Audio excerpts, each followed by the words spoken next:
نحمدہ نصلی علی رسولہ الکریم اما بعد فاعوذ باللہ من الشیطان الرجیم بسم اللہ الرحمن الرحیم۔ سورہ بقرہ آیت مبارکہ نمبر 36۔ بسم اللہ الرحمن الرحیم۔ فأضلہم الشیطان عنہا فأخرجہما مما کان فیہ وقلنا اہبطوا بعضکم لبعض عدو ولکم فی الارض مستقر و متاع الی حین آمنت باللہ وصدق اللہ العظیم۔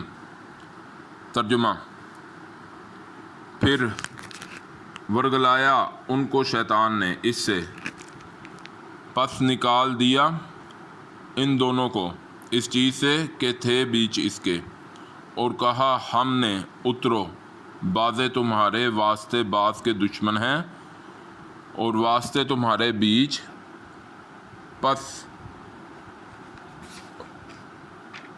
زمین کے واسطے تمہارے زمین کے ٹھکانہ ہے اور فائدہ ہے ایک وقت تک۔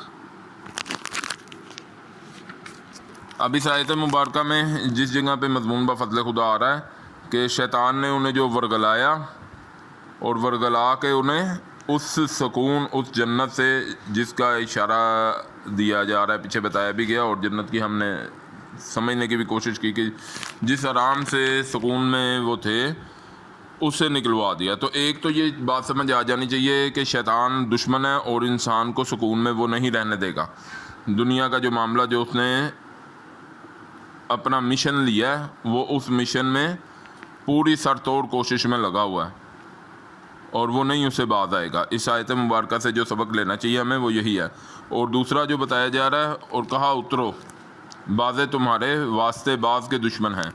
تو ایک دشمنی تو جو حضرت آدم علیہ السلام اور شیطان کے درمیان ازل سے شروع ہو گئی اور اب تک رہے گی۔ دوسری انسانوں کے مابین آپس میں دشمنی ہے۔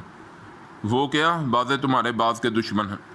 وہ ایسے کہ مرد اور عورت کہ بتایا جا رہا ہے کہ مرد عورت ہوں، چاہے عورت کوئی نیک کام کرنا چاہ رہی ہے، مرد اس کے آرے آ جائے گا یا اولاد اس کے آرے آ جائے گی۔ آپ کو رشتوں کے ذریعے شیطان سب سے پہلے پکڑنے کی کوشش کرتا ہے۔ انسان کو اللہ نے جو رشتوں کے ذریعے دنیا میں تخلیق کیا تو شیطان آتا ہے مختلف رشتوں سے اور انہیں کاٹتا ہے اور بعضے کو بعض کا دشمن کر دیتا ہے۔ جو بات اس میں سمجھنے والی اور نتیجہ اخذ کرنے والی ہے، آگے جا کے کئی آیتوں میں بتایا گیا ہے۔ اولاد فتنہ ہے، بیویاں جورو، آپ کئی چیزیں، کئی کام ایسے اپنے اولاد اور بیوی کی وجہ سے کر جاتے ہو جو اگر آپ اکیلے زندگی گزار رہے ہوتے تو آپ چاہے صبر کر لیتے۔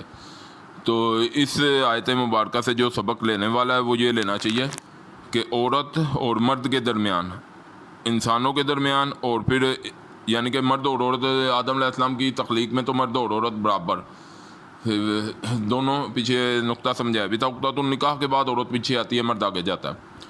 تو لیکن دوسرے نمبر پہ اگر آپ سوچو عورت کوئی نئے کام کرنا چاہ رہی ہے تو مرد اس کے آرے آ گیا، سوسائٹی نہیں اجازت دے رہی، یا 100 طرح کے معاملات، کہیں اولاد آرے آ گئی ہے۔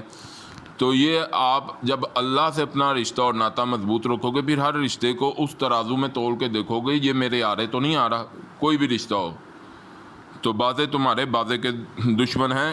اس میں بڑا گہرا مفہوم ہے اور آج کے وقت میں ہمیں وہ لینا بھی چاہیے۔ ہر انسان کو اپنے ارد گرد دیکھنا چاہیے، یہ میرے سے دشمنی تو نہیں کر رہا، شیطان اس کے راستے میں آ گیا اور اس کے ذریعے میرے راستے میں آ جائے۔ جب کوئی نماز پڑھنے جا رہا ہے مختلف ہیلے بہانے کر کے اس کی کوشش ہوتی ہے میں اسے نماز سے روک لوں، نیکی کوئی کر رہا ہے تو اس کی کوشش ہوتی ہے میں اسے نیکی سے روک لوں، خواہ وہ مرد ہے یا عورت ہے۔ تو مرد کو عورت کے ذریعے، عورت کو مرد کے ذریعے، اور ان دونوں کو ان کی اولاد، پھر آگے جو ان کا شجرہ چلتا ہے اس کے ذریعے وہ مختلف طریقے سے آتا ہے ان کے راستے میں اور انہیں کوشش کرتا ہے جو اس نے حضرت آدم علیہ السلام کے ساتھ معاملہ کیا کہ انہیں اس آرام سے نکال دے۔ اور دنیا میں انسان کے لیے سب سے بہترین معاملہ کیا ہے کہ وہ اللہ کی طرف جا رہا ہوں، تو لیکن شیطان ادھر نہیں اسے جانے دے گا۔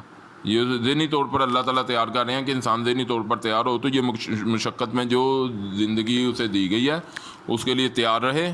اور مشقت کیا ہے کہ اللہ سے ہر وقت ہر دم اللہ سے مدد مانگتا رہے، پھر اللہ اسے عقل ودیت کریں گے، وہ دیکھ لے گا، اللہ اسے دکھا دیں گے۔ 5 نمازیں جو ہیں اسی لیے فرض کی گئی ہیں، ایک سے دوسری نماز تک اللہ روشنی قائم کر دیتے ہیں۔ آپ 5 نمازیں اللہ نے جو فرائض کی آپ ادائیگی کرتے ہو تو اسے اللہ کا کوئی بھلا ہو رہا ہے، بھلا تو اپنا ہی کر رہے ہو. تو اللہ کا نور، اللہ کی رحمت، نور کیا کہ اللہ روشنی دے دیتے ہیں آپ کو، عقل فراہم کر دیتے ہیں، فہم و فراست میں آپ کی اضافہ ہو جاتا ہے. تو اس سے نتیجہ کیا نکلتا ہے کہ آپ گناہوں سے بچ جاتے ہیں اور نیکی پر قائم رہنے والے بن جاتے ہیں. اور زمین کی طرف اینڈ پہ اشارہ کیا جا رہا ہے، اور وہاں سے تمہارے بیچ زمین کے ٹھکانہ ہے اور فائدے ہیں ایک وقت تک، متاعن الہین، ایک وقت تک کے لیے یہاں جو ہے ٹھکانہ انسان کا. اور آج تو سائنس بھی مان لیا کہ دنیا ختم ہونے والی ہے. بہرحال وہ نقطہ سائنس کی روح سے اگر ہم سمجھنے جائیں تو بات دور نکل جائے گی. مختصر یہی ہے، زمین نے فنا ہونا ہے، یہ مختصر ہر کسی کو پتہ ہے. اور تمام انبیاء کرام علیہ السلام نے بتایا کہ اس دنیا کی قسمت میں اللہ نے فنائی لکھی ہوئی ہے، اور اس نے فنا ہو کے دنیا کی نصیب میں قیامت ہے. اس نے قیامت دیکھنی ہے، قیامت آئے گی، فنا ہو جائے گی، سارے بوجھ اپنے ہلکے کر دے گی، سب کچھ نکال پھینکے گی. تو اس نتیجے سے بھی اگر کوئی سوچے تو اس دنیا میں رہ کر وہ پھر آخرت کا جو ابدی فائدہ اسے حاصل کرنے کی طرف جائے گا، اور ادھر شیطان کے ورگلاوے میں نہیں آئے گا. بہرحال اللہ ہماری مدد فرمائے اور ہمیں اپنی پناہ مبارک میں لیں، اور اللہ تعالیٰ شیطان مردود سے ہمیں اپنی پناہ میں لے لیں. اللہ ہمیں سمجھ کی اور سب سے زیادہ نیک عمل کی توفیق عطا فرمائے. وآخر دعوانا الحمد للہ رب العالمین.